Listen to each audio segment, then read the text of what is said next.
I'm Vic Myers. Welcome to The Resistance. This is part 2 of our look at the Trump tax and how it puts healthcare out of reach for millions of Americans. Today, we're talking about the Trump tax's attack on Medicaid. The Trump tax imposes work requirements on Medicaid. This means people who can't find steady work lose their health coverage.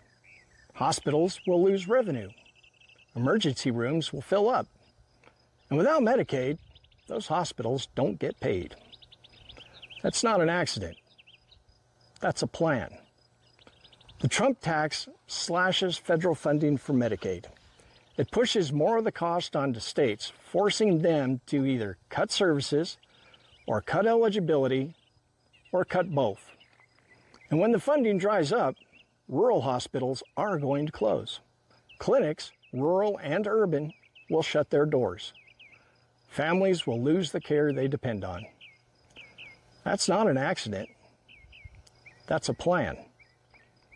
Medicaid isn't a program that sends people a check in the mail.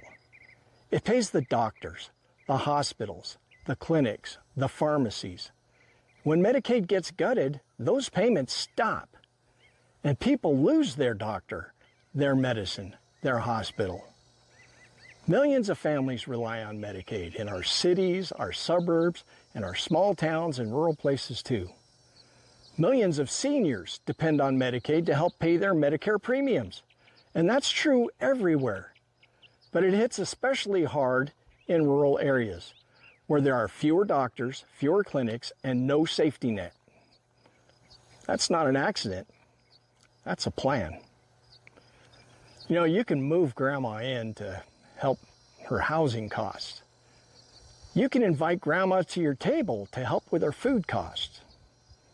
Can you cover her Medicare premiums too? That's what the reality that families will face as these Medicaid cuts get implemented.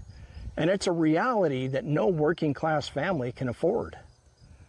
This is a system designed to fail the people it's supposed to help. This is a system designed to fail democracy. That's not an accident. That's a plan. Thanks for listening. Good day.